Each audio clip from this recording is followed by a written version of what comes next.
I'm Krista Yoakum, and I work for a nonprofit organization part-time here in Nebraska, and we do this welcoming and inclusion work all across the state, and that's kind of my relationship to both Valeria and Nancy. But I'm also an elected official now in the county that I live in Lancaster County. And so I've been able to make some things happen that way, change some policies, create a strategic inclusion plan through that work. But I wanted to allow each of you to introduce yourselves and tell us a little bit about your community where you live and work. Valeria, do you want to start us with that? Sure thing. My name is Valeria Rodriguez. I was born in Reynosa, Tamaulipas, Mexico. My family and I, we immigrated to Mitchell, Nebraska in 2000 when I was only 5 years old. We lived the undocumented life for about 8 years. Thankfully, my dad, he was able to become a U.S. citizen and petition for us. And this is home. We've been here ever since. You may be asking yourself, where is Mitchell, Nebraska? We are in Scottsbluff County. We're about an hour from the Wyoming Colorado border and about 8 hours from Omaha, Nebraska.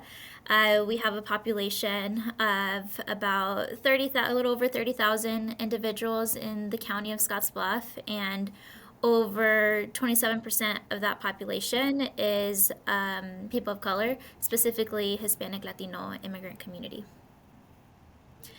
A little bit, in addition, a little bit of my background. I currently work for Immigrant Legal Center full time as a paralegal, and I am the part time executive director of Empowering Families, and that is an organization I founded back in 2018.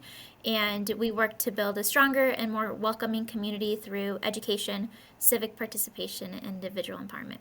Nancy, would you? I'd love to hear about you and have you introduce yourself.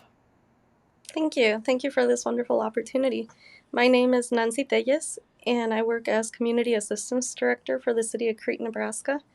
And what I do here in the Community Assistance Office is helping connect clients not only from Crete but from surrounding communities to different resources such as housing, immigration services, and also connecting them with other city departments.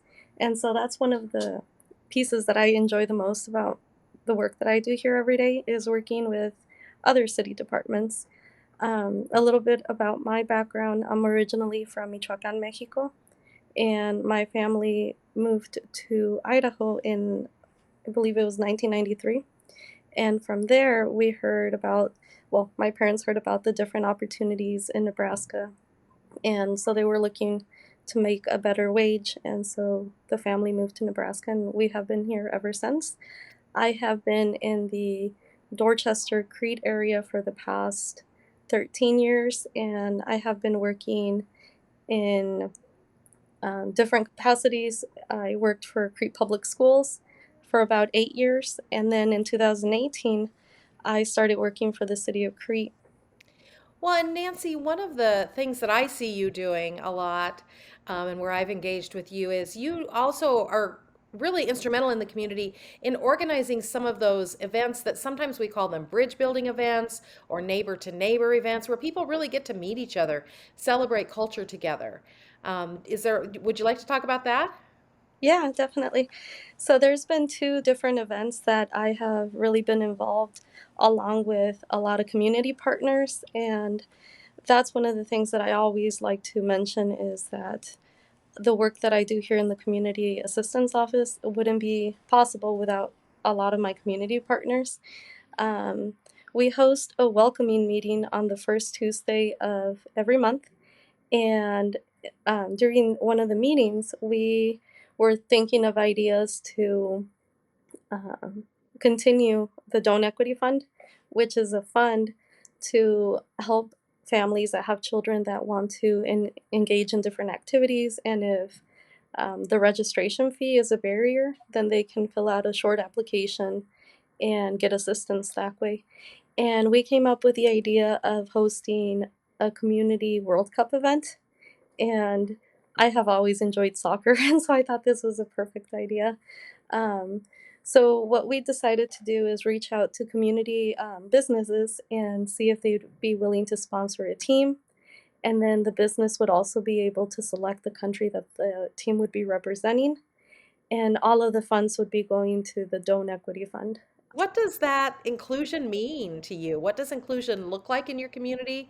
What does it mean to you, and how do you you mentioned these events. What else do you do to try and achieve that?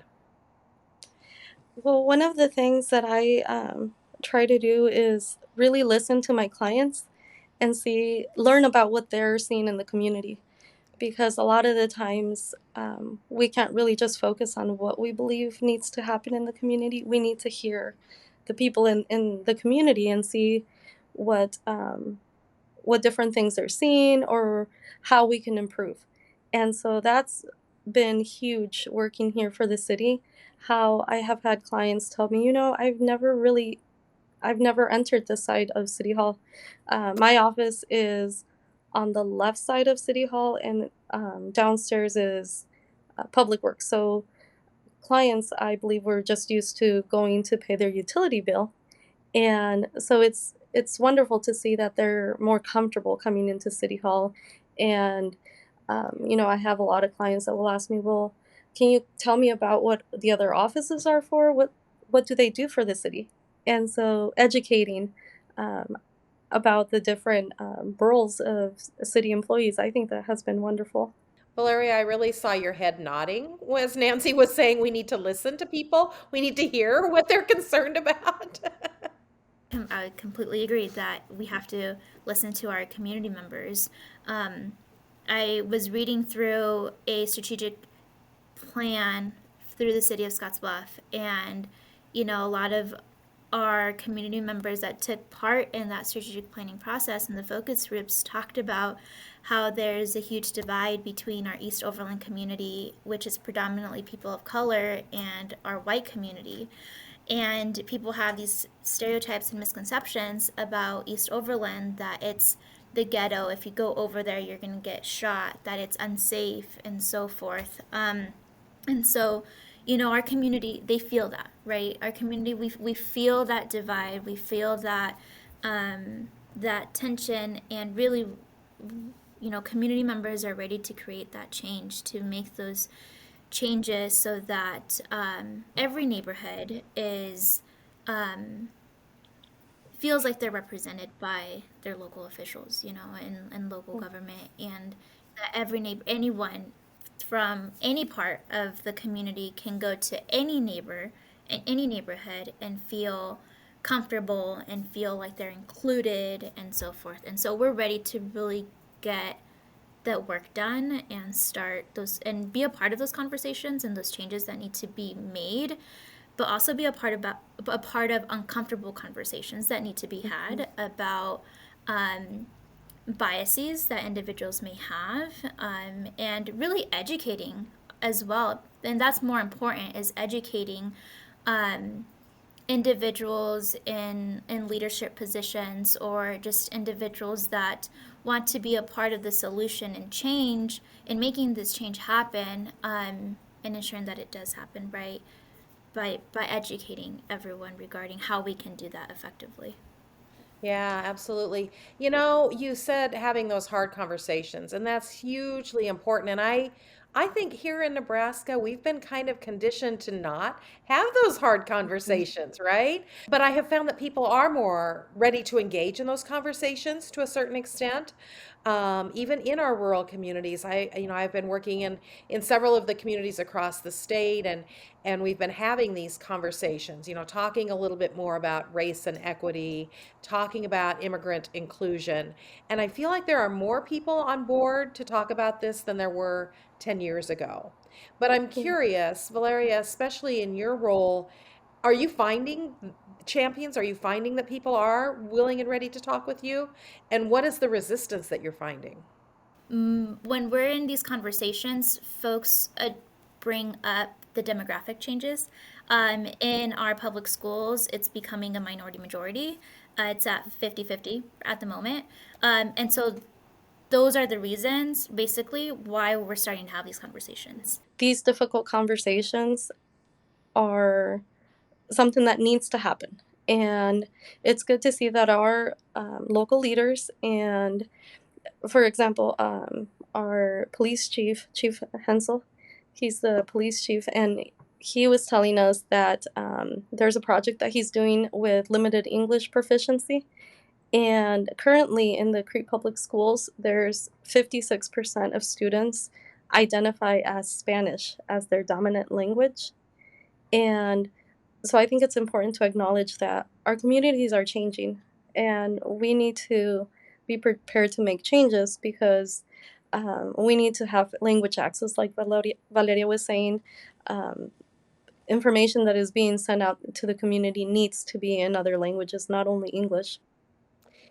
You know, your police chief has made statements in the past about things that need to be changed for the better in the community that would help them keep the community safer. It's great to have champions like that in a community that will go ahead and look at things that need to be changed, like the language access, those sorts of things.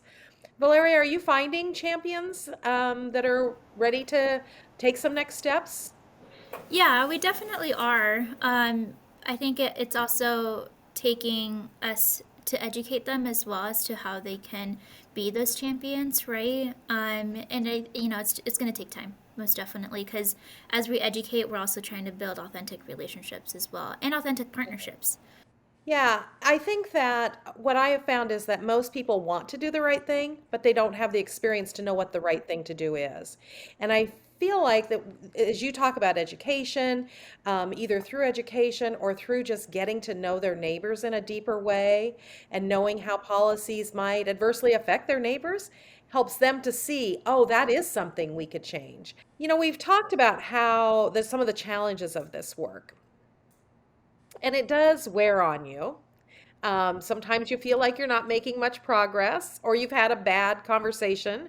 Um, what do you do to sustain this work? What do you do to sustain yourself and those that you work with? How do you keep them, um, you know, so that they're ready to take the next steps and not give up? I think for me, it's remembering my why I'm doing this work, and that goes back to my own immigrant experience, um, and really my community members. When they're so thankful for, some of the work that we've done here, and they express to you how grateful they are for the work that you're doing.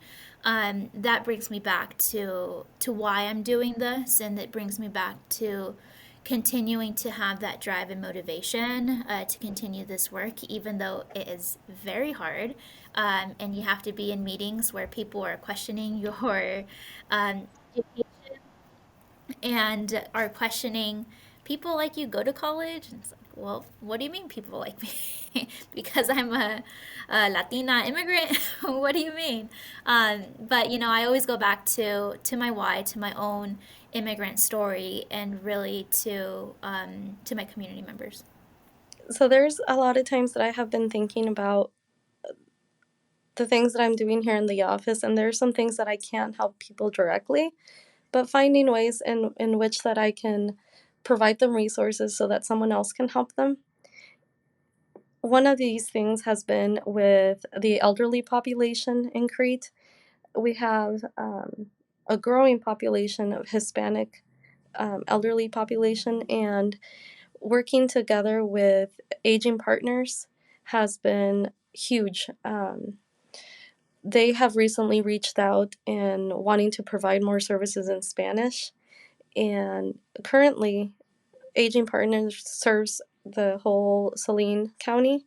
However, since they're located in Wilbur, that has been difficult for people to be able to get transportation to go to Wilbur to get services. And learning that they were wanting to hire a bilingual staff so that they can provide services in Crete was huge. And it's going to be so helpful because a lot of the times I have clients that are coming to the office and there's some things that I can't help them with. But seeing that other organizations are seeing that need has been very, very big. And so that's something that I'm going to be able to work with them now. And so that, makes me think, what other things can I reach out to other community organizations? And, when I get to that point where there's something that is difficult, just not giving up, finding solutions and finding other people that can further help.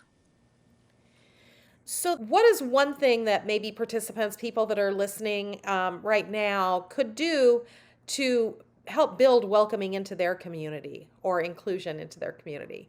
Or, that's another thing. I'm sorry, I'm taking another turn here, but that's really kind of evolved is how we talk about this work too. We initially talked a lot about welcoming, which I still think is a very warm term, but it does kind of set up a guest and host sort of situation, right? We talk about inclusion and what that means, but more lately we've been talking about a sense of belonging and that people need to feel they belong in their community and that is really more true inclusion. So, whichever aspect of that you would like to answer, whether you address welcoming, inclusion, or belonging, what is one thing that participants could do now that could help build that in their community? I think it starts with starting the conversation and being at the table in these conversations. In Scottsbluff, that's where we're at. That's in the stage that we're at. We definitely aspire to be a crate in having an actual individual in government, right? But for us at the moment, it's really being a part of those conversations. And, oftentimes they may be uncomfortable, but I think that is important to have in order for us to move in the right direction. And so, if you haven't started the conversation, let's start the conversation and bring individuals to the table to have those conversations. I know we mentioned building relationships, but I think a lot of times, in order to start building those relationships, we need to start sharing stories. And it's wonderful to hear. I just met my neighbor, and it's crazy how much alike we are. And so something as simple as talking to your neighbor, so that you can start sharing conversations, and then that way you can start having those difficult conversations. Where do you see the intersection of racial equity and welcoming newcomers, including immigrants, in your community?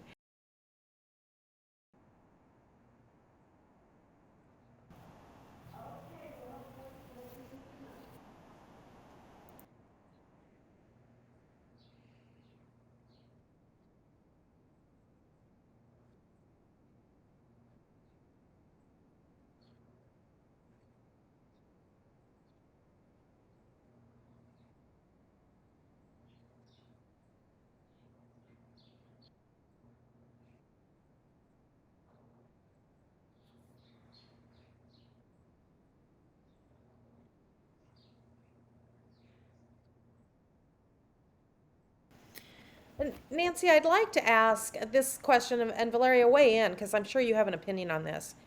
I do think that matters. I definitely think that representation matters. But I've also talked to people who have been elected onto a city council or a school board. I just talked to a woman the other day who was elected onto a school board and has had such frustration as a Latina about not being able to move things ahead because when you're on a board or a council or a commission, you have to work with the others there. It's not, you don't make executive decisions.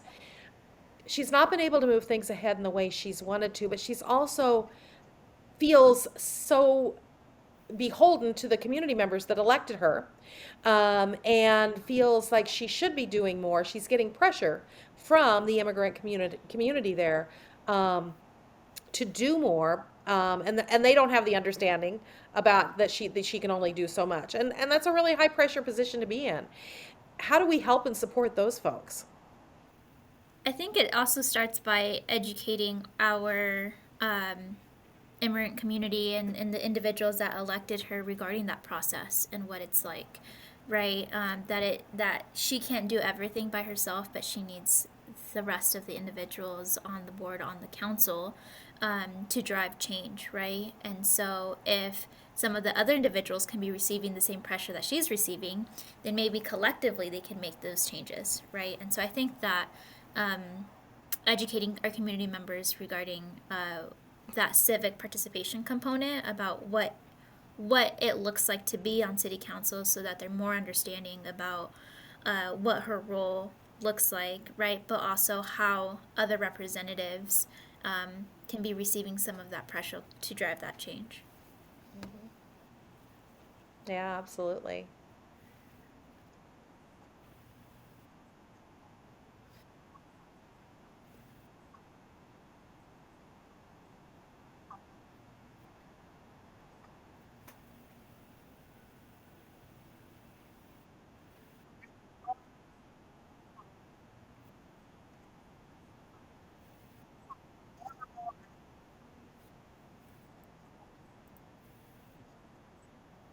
And bring your friends to that city council meeting, right? Bring the neighbors. Let's go together and see. There's always a little more strength and safety in those numbers, right? I think we've talked about this a bit, but I think that maybe we can, you can never say enough about what are some of the biggest challenges that you do face. I think the biggest challenges is the constant, well, we can't do that, or we don't have money for that, we don't have a budget for that. When we know that that can take place, right? We know that it can be done. Or just being in a room where folks expect you to volunteer your expertise, or you're being questioned about, like I mentioned earlier, being told, people like you go to college. I think like those are a lot of the challenges that we see here. It's just feeling like you're constantly having to validate that you belong in those spaces and having those conversations, and that you have just as much knowledge and expertise to belong in creating the changes that need to be had, right? That needs to be changed. I wanted to go back to when you said that we don't have that in the budget, that's an answer you get a lot. As an elected official, I will tell you that there's never enough money in the budget. But the reality is, it's the priorities that you make, right? It's making a decision on what to prioritize, and they have that ability.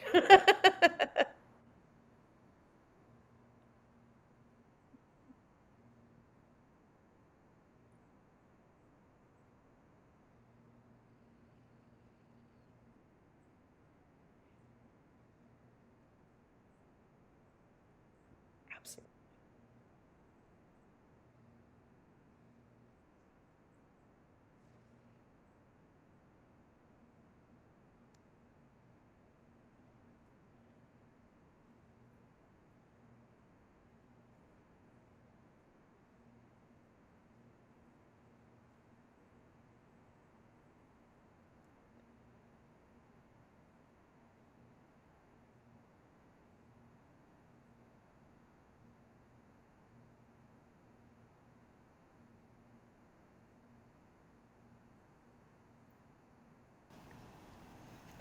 Valeria and Nancy, I really want to thank you for joining me today in this conversation. This has been great. It's always good for me every time I get a chance to talk with you, and I really appreciate the work that you're doing. As we said before, it takes every one of us doing what we have to do out there, and it really makes me proud of our state that we have people like you working in this state. Thank you for having us. Thank you, Krista.